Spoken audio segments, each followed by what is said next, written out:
Hey guys, it's me, Poppy Rain here, coming to you with another video. Today's video, we're going to be reading A Little Golden Book. If you guys don't know what Little Golden Books are, they're books that have like gold spines. It's a series. In the back, just kind of looks like that. This book, I did thrift. I used to have a huge collection of these as a kid, but I got rid of them all. This is Lady Lovely Locks and the Pixietails. Silky Pup Saves the Day. If you guys don't know who Lady Lovely Locks is, she's, you can Google her. She's a doll from the 80s. I actually learned about her on a channel called Heather Explorers, is what the channel is called now. When I first started watching her, she did a lot of 80s and 90s toys, and she was called Heather Sparkles. So you can go check them out. But anyways, let's get right into this. Lady Lovely Locks and the Pixietails. Silky Pup Saves the Day by Kristen Brown.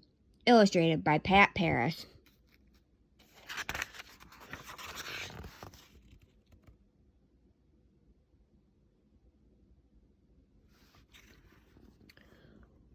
One beautiful spring morning, Lady Lovely Locks and Silky Pup were walking down the path to Pixietail Park.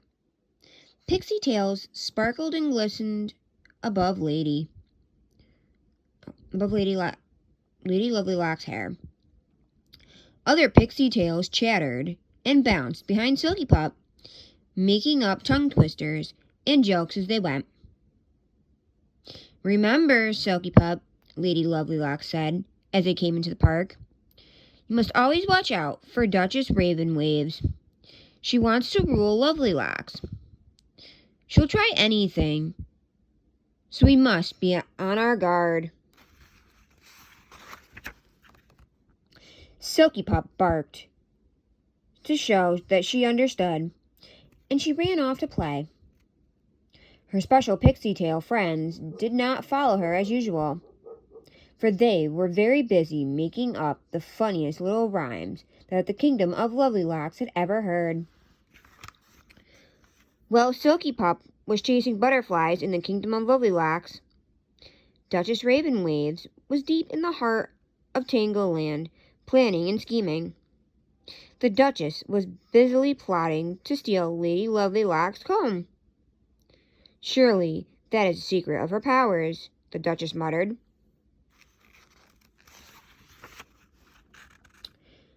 Duchess Ravenwaves covered her face with a dark veil. Then she climbed onto the back of her horse and galloped through the tangled brush toward the kingdom of Lovely Locks. She stopped at the edge of Pixietail Park and tied her horse to a tree. Then she peered through the leaves and watched and waited until the time was right. Silky Pup had spent the entire morning trying to find someone to play with, but everyone seemed to have something else to do. Silky Pup ran over to Pixie Sparkle, and jumped up and down, but Pixie Sparkle was too busy chasing the sparkles of light that bounced off Pixietail Pond. "I can't play now," Pixie Sparkle said kindly. "Maybe a little later." Silky Pup ran across to Maiden Curlycrown and sat down and blinked her eyes. "I'm sorry, Silky Pup," Maiden Curlycrown said softly, "but I have 10 more fern leaves to curl before Pixie Curl's birthday bouquet is ready."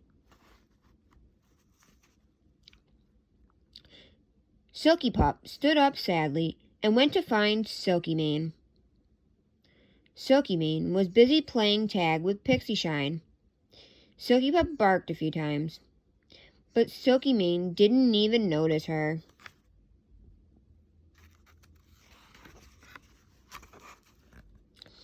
Then Silky Pup ran over to Maiden Fairhair.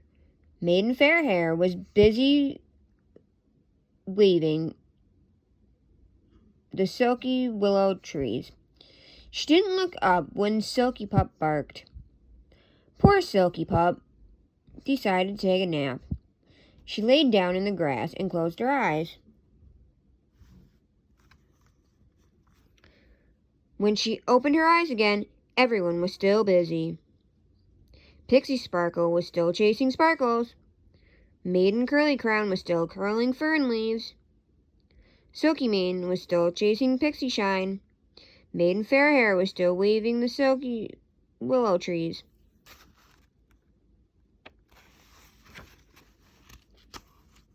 Silky Pup ran to the other side of the park. She saw Lady Lovelylocks resting against a tree, combing her hair. Magical sparkles made her hair glisten in the sunshine. As Silky Pup watched, a veiled lady sneaked out of the woods. She crept up behind Lady Lovelylocks. Silky Pup stood up and barked softly. The mysterious lady stopped and looked around. No one else seemed to even notice Silky Pup's bark.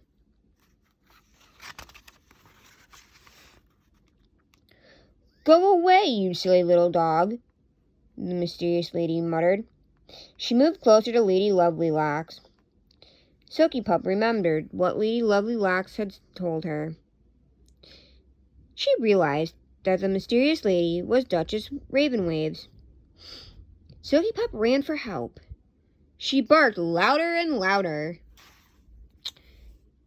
Everyone stopped doing what they were doing. Pixie Sparkle stopped chasing sparkles. Maiden Curly Crown stopped curling fern leaves. Silky Mane stopped chasing pixie shine. Maiden Fair Hair stopped waving the silky willow trees. Everyone came running to Silky Pup.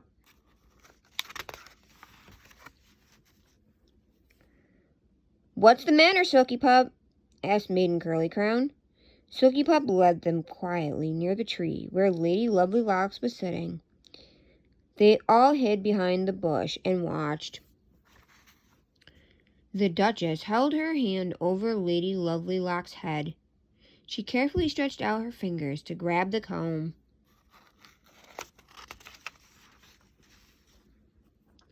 Maiden Curly Crown, Maiden Fair Hair, and the pixietails hurried towards Lady Lovelylocks. The Duchess was just about to snatch the comb. Silky Pup raced straight toward the Duchess. She grabbed the end of her black veil in her teeth. She pulled and pulled until the black veil was on the ground. "Leave me alone, you bad puppy," yelled Duchess Ravenwaves. "Duchess Ravenwaves? I should have known," said Maiden Curly Crown.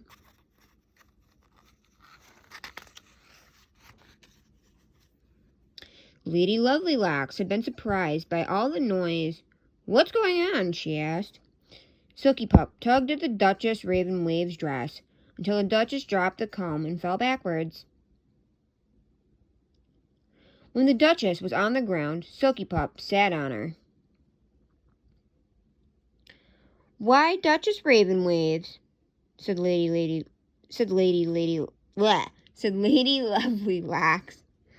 picking up her comb. Why would you want to take my comb?" "It's the secret of your powers," Duchess Ravenwave growled. "And I'll get my hands on it yet." Lady Lovelylocks turned to Silky Pup. "Thank you, Silky Pup," she said. "Hooray for Silky Pup," everyone shouted. Silky Pup got so excited that she jumped up and ran toward her friends. The Duchess saw her chance to escape. She scrambled to her feet, leapt onto her horse, and sped away. "We must stop her," Maiden Fair Hair exclaimed. "No," said Lady Lovelylocks. "Let her go. We can never really stop the Duchess until she understands that my powers come from kindness and goodness. It cannot be found in my comb or my hair or in any other outward signs of beauty. When she learns that, she will find beauty and happiness of her own." The pixietails hurried over to Silky Pup. "Because you saved the day," they said, "we are going to give you a present. It's a special little poem that we've been working on all morning. They all recited, Silky Pup, so loyal and true, hero for the day, and we thank you. Silky Pup barked her thank you bark. She was everyone's special friend for the day, and her friends played all of her favorite games with her through the sunny afternoon. The end.